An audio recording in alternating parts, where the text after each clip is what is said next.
Good morning all.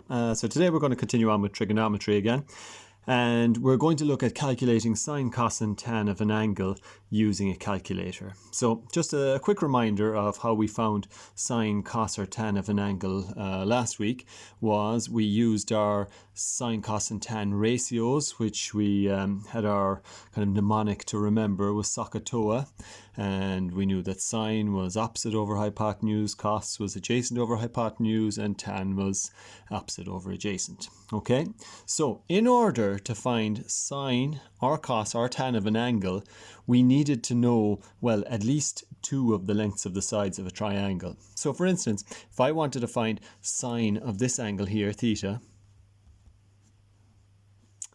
I needed to know the opposite and the hypotenuse, because sine of an angle, the ratio tells us, is opposite over hypotenuse. So sine of this angle is the opposite, which is 3, over the hypotenuse, which is 5. If I wanted to find cos of this same angle, I needed to have the length of the adjacent and the length of the hypotenuse. Cos theta is equal to 4 over 5.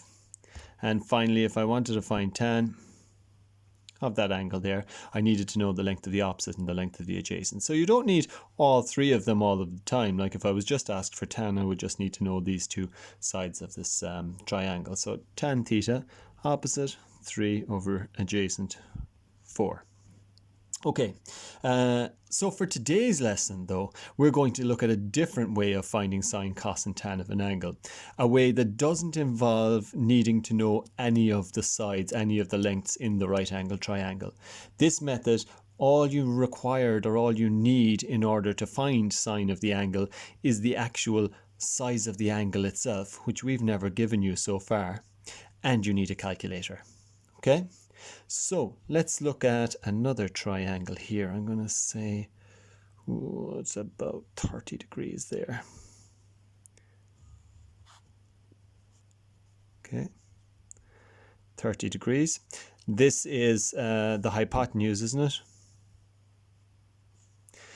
If it's this angle we're talking about, then this is the opposite and this is the adjacent. Oops, sorry. So again, if it's this angle, this is the opposite and this is the adjacent.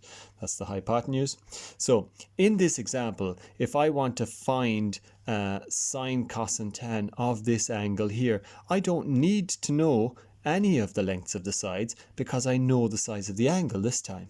So all I'm going to do is use my calculator.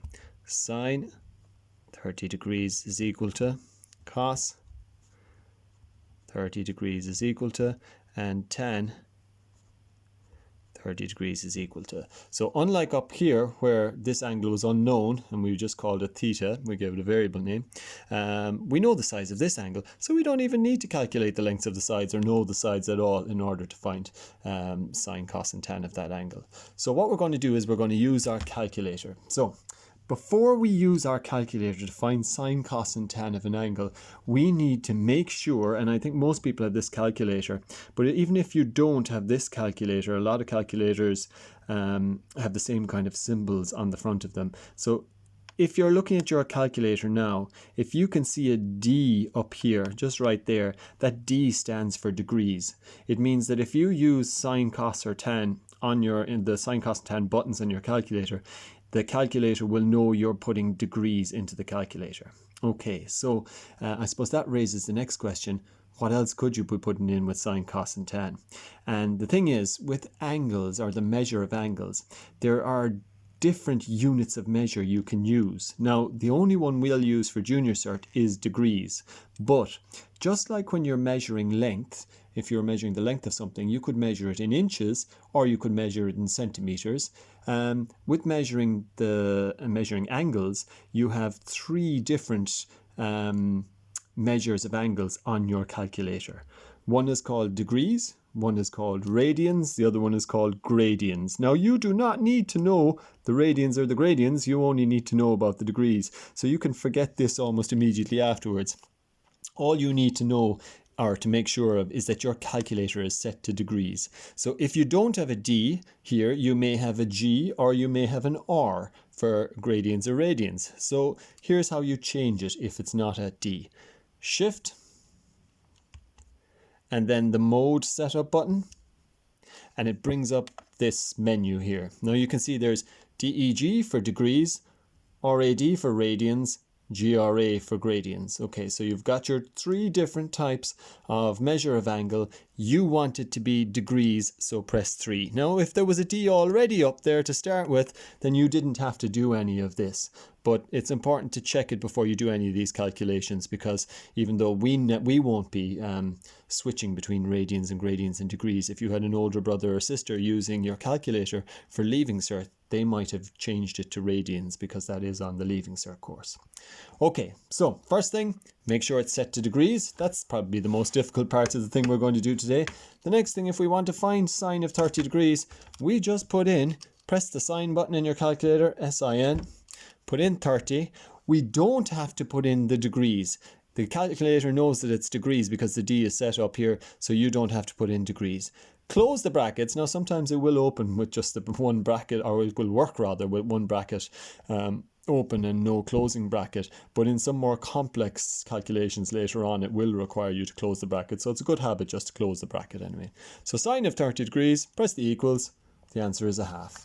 So sine of 30 degrees here is equal to 1/2 according to our calculator. So it's as simple as that. If I want to find cos of 30 degrees, cos 30 degrees, I'll show you how it'll probably work with the bracket open. √3/2. So in third form, √3/2. And unless you're asked otherwise, I would always leave these in third form. The SD button though will change it into decimal if you really want it to be, and then you'll have to round it off. Okay, and the last one then was tan 30. So tan 30, gonna close the bracket just for a good measure, equal to √3/3. √3/3, and we could have changed that to a decimal again if we wanted to, but no need in this case. Okay, one last thing, just to show you that it's absolutely important that you check that you have a D up there every time before you start doing sums. Now, it's not going to change automatically in the middle of you doing sums, but maybe at the start of a class of trigonometry, just check once to make sure it's D, and then it'll remain D after that. So just to show you that it will change, we know that sine of 30 is 1/2. If it was set to something different, like, we'll say radians here, 4, we see this is changed to R up here. Well, you may not be able to with my... Yeah, I can't get it to focus in on it because it's so small. So there's an R up here. And now if I go for sine of 30, it gives me a completely different answer, minus 0.988, whereas we know sine of 30 degrees is supposed to be 1/2. So be very careful, make sure your calculator says D.